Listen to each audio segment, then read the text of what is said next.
कहानी की शुरुआत एक बेहद रहस्यमयी और घने कोहरे से होती है, जहां एक पानी का जहाज अनजाने में मौत के मुंह की तरफ बढ़ रहा है। लहरों और धुंध के बीच अचानक एक विशाल पत्थर की दीवार सामने उभर आती है, जो आसमान को छू रही है। इससे पहले कि कोई कुछ समझ पाता, जहाज सीधे उस भयानक दीवार से जा टकराता है। ये कोई आम जगह नहीं थी, ये था खौफनाक स्कल आइलैंड, एक ऐसी दुनिया जहां इंसान का जाना अपनी मौत को दावत देने जैसा है। और इसी द्वीप के खौफनाक राक्षस के सामने एक बेबस लड़की को बलि चढ़ाने के लिए हवा में लटका दिया जाता है। लेकिन यह लड़की आखिर वहां कैसे पहुंची? कहानी हमें फ्लैशबैक में साल 1930 के न्यूयॉर्क शहर के उस दौर में ले जाती है जब चारों तरफ महामंदी का दौर था। सड़कों पर भूख और लाचारी फैली हुई थी और लोग कूड़ों में अपना खाना ढूंढने को मजबूर थे। इसी शहर में एक लड़की दिखाई जाती है जिसका नाम एन डैरो है। एन एक खूबसूरत और टैलेंटेड लड़की है जो एक छोटे से थिएटर में अपने करतब दिखाकर गुजारा करती है। लेकिन एक दिन उसका थिएटर अचानक बंद हो जाता है और उसके सिर से रोजगार का साया छिन जाता है। भूख और मजबूरी में एन एक फल की दुकान से सेब चुराने की कोशिश करती है, लेकिन पकड़ी जाती है। उसी वक्त एक फिल्म डायरेक्टर वहां पहुंचता है जिसका नाम कार्ल डेनहम है और उसके पैसे चुकाकर उसे बचाता है। कार्ल एक जुनूनी और सनकी डायरेक्टर था जिसकी फिल्म के इन्वेस्टर्स उसे धोखा देने वाले थे और उसकी फिल्म बंद करना चाहते थे। अपनी फिल्म को बचाने के लिए कार्ल रातों रात शूटिंग के लिए एक अनजान सफर पर निकलने की योजना बनाता है। कार्ल एन को अपनी फिल्म की लीड हीरोइन बनने का सपना दिखाता है और उसे अपने साथ द वेंचर नाम के एक पुराने जहाज पर ले जाता है। जहाज पर एन की मुलाकात जैक ड्रिस्कॉल नाम के एक मशहूर लेखक से होती है जो इस सफर में उनके साथ था। सफर के दौरान समंदर की लहरों के बीच एन और जैक के बीच नजदीकियां बढ़ने लगती हैं और दोनों एक दूसरे से प्यार करने लगते हैं। सब कुछ ठीक चल रहा था, लेकिन तभी जहाज के कप्तान एंगलहॉर्न को एक संदेश मिलता है कि कार्ल डेनहम के खिलाफ गिरफ्तारी का वारंट निकला है। कप्तान तुरंत जहाज को वापस मोड़ने का फैसला करता है। कार्ल अपनी फिल्म को बीच में नहीं रोकना चाहता था। उसके पास एक बेहद पुराना और रहस्यमयी नक्शा था जिस पर दुनिया के नक्शे से गायब एक जगह स्कल आइलैंड का रास्ता बना था। लेकिन तभी किस्मत एक खौफनाक खेल खेलती है। हवा के एक तेज झोंके से वह नक्शा कार्ल के हाथ से छूटकर सीधे समंदर में गिर जाता है। अगले ही पल उनका जहाज एक बेहद घने, डरावने और काले कोहरे के बीच फंस जाता है। कोहरे में कुछ भी दिखाई नहीं दे रहा था। नाविक समंदर की गहराई नापने की कोशिश करते हैं, लेकिन उन्हें नीचे कोई जमीन नहीं मिलती। तभी अचानक जहाज के सामने 200 फीट ऊंची पत्थरों से बनी एक विशाल और खौफनाक दीवार प्रकट होती है। इससे पहले कि कप्तान जहाज को रोक पाता, जहाज एक भयानक आवाज के साथ उस चट्टान से टकराकर वहीं फंस जाता है।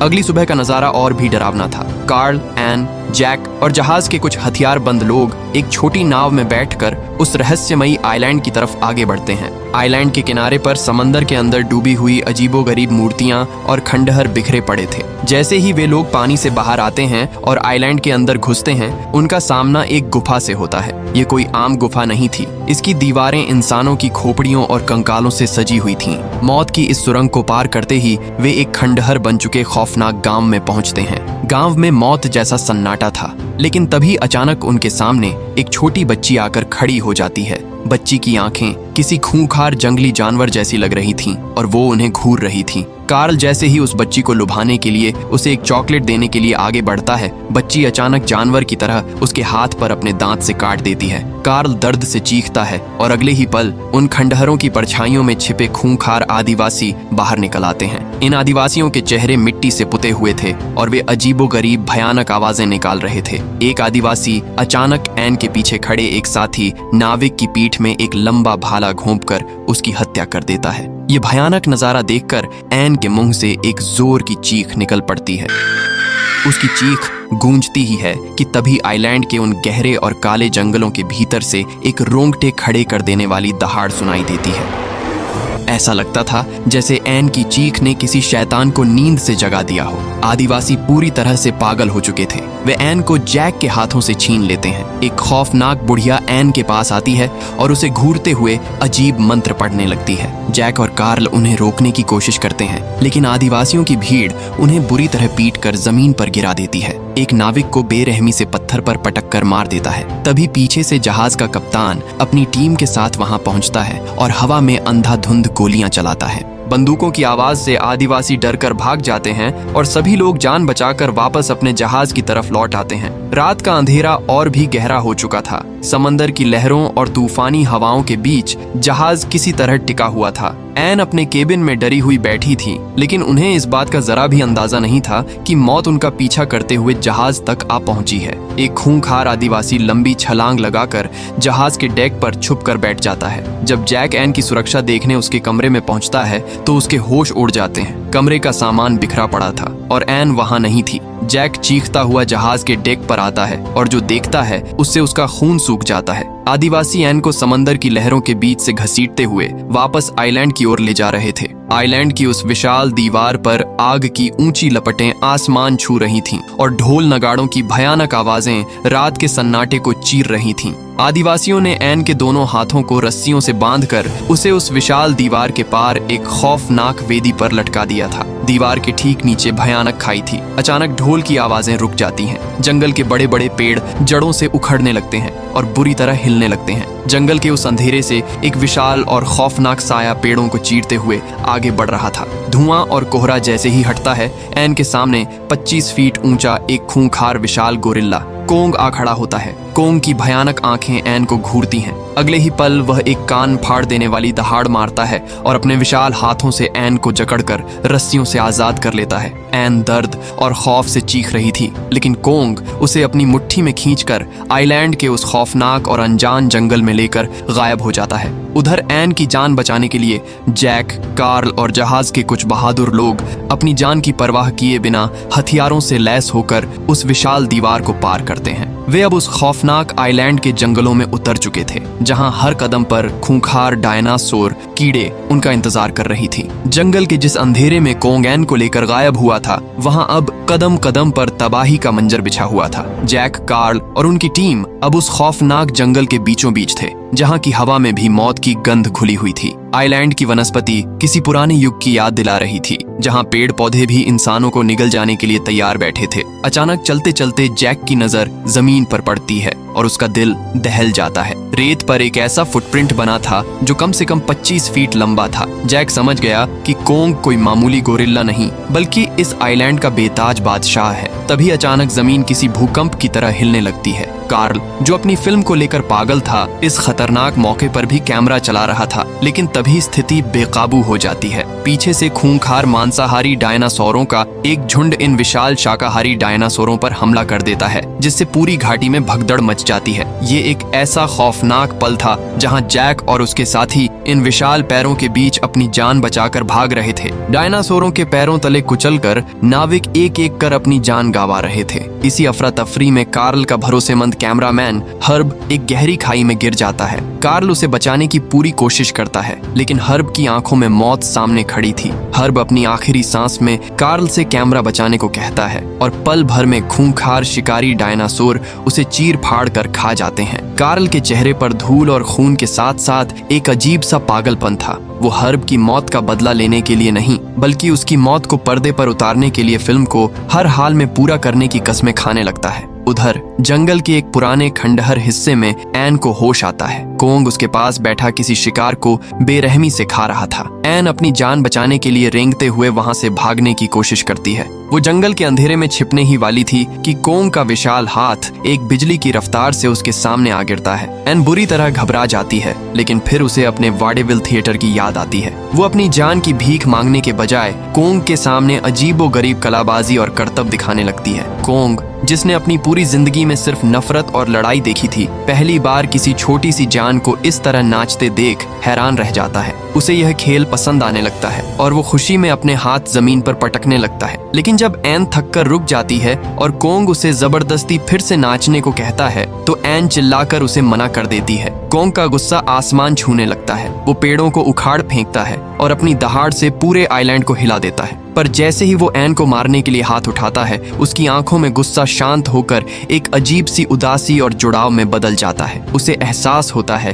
कि एन ही वो अकेली रूह है जिसने उसे डरने के बजाय उसे समझने की कोशिश की है। कोंग चुपचाप वहां से मुड़कर जंगल के अंधेरे में चला जाता है। दूसरी तरफ जैक और बाकी बचे हुए लोग एक गहरी खाई के पास पहुंचते हैं, जहां एक विशाल पेड़ का तना पुल की तरह पड़ा था। वे जैसे ही उस तने को पार करना शुरू करते हैं तभी अंधेरे से कोंग प्रकट हो जाता है। कोंग का गुस्सा अब उन बाहरी लोगों पर था जो उसकी एन को उससे छीनना चाहते थे। कोंग उस भारी भरकम पेड़ के तने को अपनी ताकत से उठाकर झकझोरने लगता है। नाविक हेस जो सबको बचाना चाहता था कोंग का ध्यान भटकाने की कोशिश करता है, लेकिन कोंग उसे अपनी मुट्ठी में पकड़कर पूरी ताकत से खाई की दीवार पर दे मारता है। हेस की वहीं दर्दनाक मौत हो जाती है। जैक और बाकी लोग उस हिलते हुए पेड़ को पकड़े हुए थे। तभी कोंग पूरे पेड़ को ही उस गहरी और अंधेरी खाई में धकेल देता है। जैक, कार्ल, जिमी और बाकी सभी लोग हजारों फीट की गहराई में सीधे दलदल और मिट्टी के ढेर पर गिर जाते हैं। जंगल के उस खौफनाक सन्नाटे में एन अपनी जान बचाने के लिए पागलों की तरह भाग रही थी।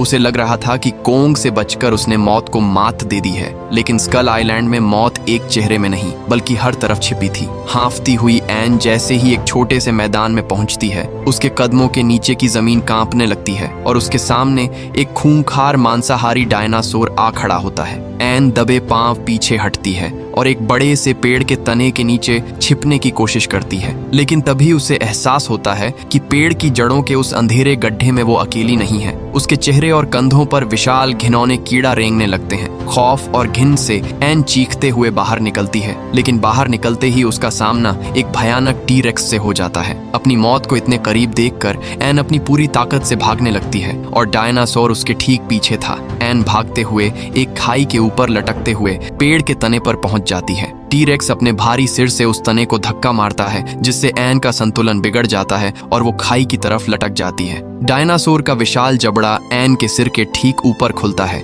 लेकिन इससे पहले कि उसके नुकीले दांत एन के जिस्म को चीरते, कोंग एक तूफान की तरह वहां पहुंचता है और टी-रेक्स से जा भिड़ता है। कोंग ने एन को हवा में ही अपने हाथों में सुरक्षित पकड़ लिया था, लेकिन अब लड़ाई केवल एक टी-रेक्स से नहीं थी। अचानक जंगल को चीरते हुए दो और विशाल टी-रेक्स वहां आ जाते हैं, जहां कोंग एक हाथ में एन को सीने से लगाए हुए था और दूसरे हाथ से 3 खूंखार टी-रेक्स का डटकर सामना कर रहा था। डायनासोर अपने नुकीले दांतों से कोंग के शरीर को नोच रहे थे, लेकिन कोंग का खून खौल उठा था। लड़ते लड़ते वे सभी उस गहरी खाई में लटकती हुई लताओं के बीच गिर जाते हैं। हवा में झूलते हुए कोंग अपनी पूरी ताकत और चतुराई से एक एक करके 2 डायनासोरों को मौत के घाट उतार देता है। खाई के सबसे निचले हिस्से में पहुंचने के बाद आखिरी और सबसे खूंखार डायनासोर एन पर झपटता है, लेकिन कोंग उसके जबड़े को अपने दोनों हाथों से पकड़ लेता है। कोंग अपनी मांसपेशियों की पूरी ताकत लगाता है और एक खौफनाक आवाज के साथ उस टी-रेक्स का पूरा जबड़ा ही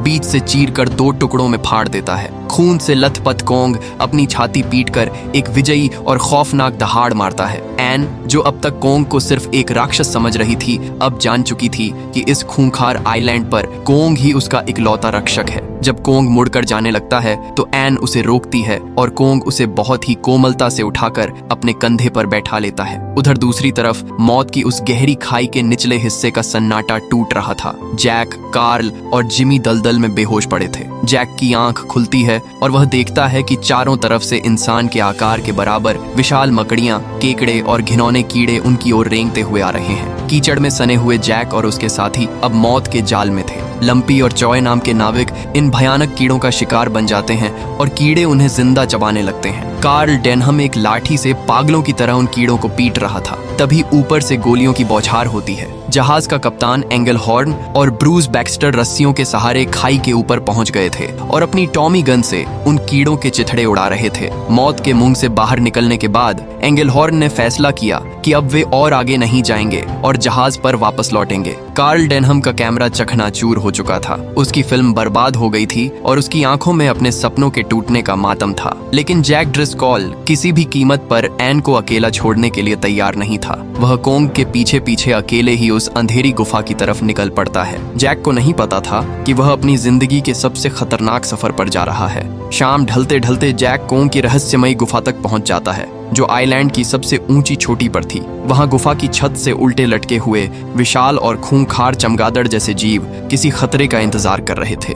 जैक छिपकर आगे बढ़ता है और जो नजारा देखता है उससे उसकी सांसें रुक जाती हैं। कोंग अपनी आंखें बंद किए सो रहा था और उसकी विशाल हथेली में एन बेहद शांति से लेटी हुई थी। जैक दबे पांव बिना कोई आवाज किए कोंग के बिल्कुल करीब पहुंच जाता है। वो अपना हाथ एन की तरफ बढ़ाता है और एन भी जैक को देखकर अपनी उंगलियां उसकी ओर बढ़ाती है। जैक और एन की उंगलियां बस छूने ही वाली थीं कि कोंग की भयानक आंखें अचानक खुल जाती हैं और अगले ही सेकंड कोंग बिजली की रफ्तार से अपने हाथ पीछे खींच लेता है। कोंग को एहसास हो गया था कि कोई उसकी एन को उससे छीनने आया है। गुस्से से पागल कोंग जैक पर एक खौफनाक दहाड़ मारता है। जैक के पास भागने का कोई रास्ता नहीं था, उसकी मौत तय थी। लेकिन तभी एक खौफनाक आवाज गुफा में गूंजती है और एन दर्द से चीख पड़ती है। गुफा की छत से लटके हुए वे भयानक चमगादड़ जैसे जीव अब जाग चुके थे और उन्होंने एन और कोंग पर एक साथ जानलेवा हमला कर दिया था। ये चमगादड़ इतने बड़े और खूंखार थे कि उनके नुकीले पंजे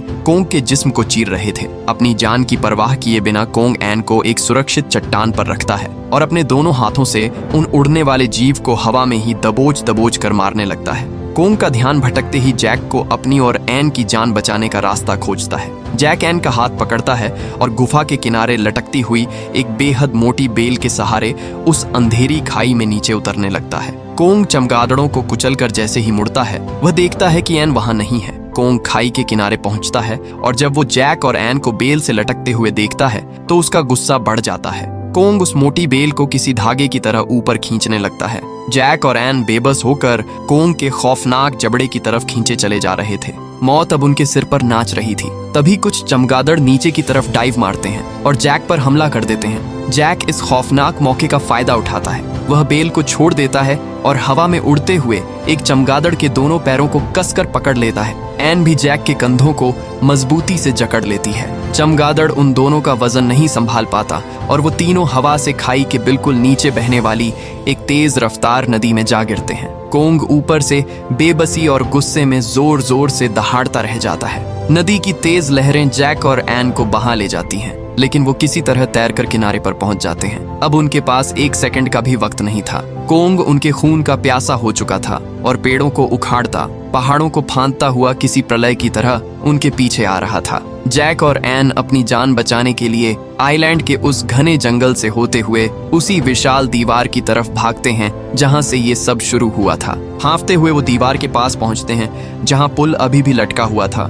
जैक और एन किसी तरह पुल पार करके गांव के अंदर घुस जाते हैं और ठीक उसी वक्त कोंग जंगल को चीरता हुआ वहां आ जाता है। जैक को लगता है कि अब वो सुरक्षित हैं, लेकिन उसे नहीं पता था कि कार्ल डेनहम ने वहां पहले से ही एक बहुत बड़ा जाल बिछा रखा है। कार्ल इस विशाल राक्षस को जिंदा पकड़कर न्यूयॉर्क ले जाना चाहता था। कोंग गुस्से से पागल हो चुका था। वो अपने हाथों से उस मजबूत लकड़ी के दरवाजे को तोड़ डालता है। कोंग की नजर जैसे ही एन पर पड़ती है, वो उसकी तरफ बढ़ने की कोशिश करता है, लेकिन तभी कार्ल के इशारे पर नाविक एक विशाल जाल और भारी भरकम पत्थर कोंग के ऊपर गिरा देते हैं। कोंग उस भारी वजन के नीचे दब जाता है। एन की आंखों से आंसू बहने लगते हैं। वह जानती थी कि कोंग कोई राक्षस नहीं है, उसने तो सिर्फ एन की जान बचाई थी। एन चीख चीख कर उन्हें रोकने की भीख मांगती है, लेकिन किसी पर उसका कोई असर नहीं होता। कोंग अपनी पूरी ताकत लगाकर उस जाल को फाड़ देता है और इंसानों को खिलौनों की तरह हवा में उछालने लगता है। कोंग का ये खौफनाक रूप देखकर कार्ल के आदमियों के पसीने छूट जाते हैं।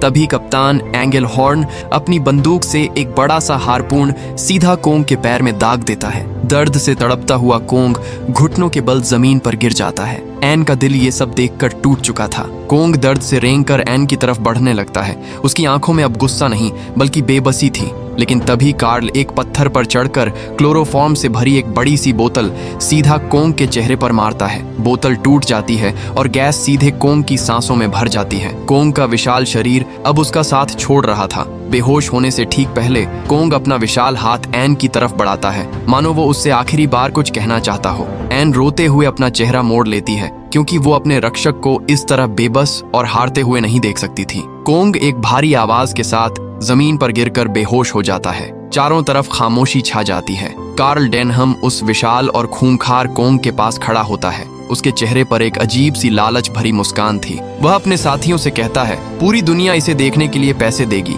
हम करोड़पति बन गए हैं। अब ये न्यूयॉर्क में दुनिया का 8वां अजूबा बनकर चमकेगा। कोंग अब अपनी दुनिया का राजा नहीं बल्कि इंसानों के लालच का कैदी बन चुका था। कोंग अब स्कल आइलैंड का राजा नहीं बल्कि न्यूयॉर्क शहर की चमचमाती दुनिया का एक गुलाम बन चुका था। ब्रॉडवे थिएटर के बाहर हजारों लोगों की भीड़ उस दुनिया के 8वें अजूबे को देखने के लिए बेताब थी। अंदर मंच पर कार्ल डेनहम अपनी कामयाबी का जश्न मना रहा था, जबकि कोंग को भारी भरकम क्रोम स्टील की जंजीरों में जकड़कर बीच मंच पर खड़ा किया गया था। कोंग की आंखें थकी हुई थीं और वो खामोशी से अपना सिर झुकाए हुए था। कार्ल इस नाटक को और भी रोमांचक बनाने के लिए एक नकली सुनहरे बालों वाली लड़की को एन बनाकर मंच पर लाता है। उस लड़की को बलि वेदी पर बंधा देख कोंग की आंखों में एक पल के लिए उम्मीद जागती है कि शायद वो उसकी एन है, लेकिन जैसे ही वो लड़की नकली चीख मारती है, कोंग को तुरंत एहसास हो जाता है कि ये उसकी एन नहीं है। इस धोखे ने कोंग के अंदर सोए हुए ज्वालामुखी को फाड़ दिया। कोंग गुस्से से पागल होकर एक भयानक दहाड़ मारता है और अपनी पूरी ताकत लगाकर उन मजबूत लोहे की जंजीरों को झटके से तोड़ देता है। थिएटर में कोहराम मच जाता है और हजारों लोग अपनी जान बचाने के लिए दरवाजों की तरफ भागने लगते हैं। जैक ड्रिस्कॉल, जो वहीं दर्शकों के बीच बैठा था, किसी तरह भागकर बाहर निकलता है। कोंग थिएटर की पूरी दीवार को फाड़ते हुए न्यूयॉर्क की सड़कों पर निकल आता है। कोंग के लिए ये इंसानी दुनिया बिल्कुल नई और खौफनाक थी। गाड़ियों के हॉर्न, चमचमाती लाइटें और चीखते हुए इंसान उसे और भी ज्यादा भड़का रहे थे। वो एक पागल जानवर की तरह न्यूयॉर्क की सड़कों पर हर सुनहरे बालों वाली लड़की को उठाकर देखता है, सिर्फ अपनी एन की तलाश में। जैक एक टैक्सी में बैठकर कोंग का पीछा करता है ताकि उसे रोक सके। कोंग ट्रैम और गाड़ियों को खिलौनों की तरह हवा में उछाल रहा था। तभी दूर किसी थिएटर से एन बाहर आती है और पुलिस की गाड़ियों का सायरन सुनकर भागते हुए वहां पहुंच जाती है। कोंग गाड़ियों को कुचलता हुआ आगे बढ़ रहा था कि तभी अचानक वो बीच सड़क पर रुक जाता है। उसके सामने उसकी एन खड़ी थी।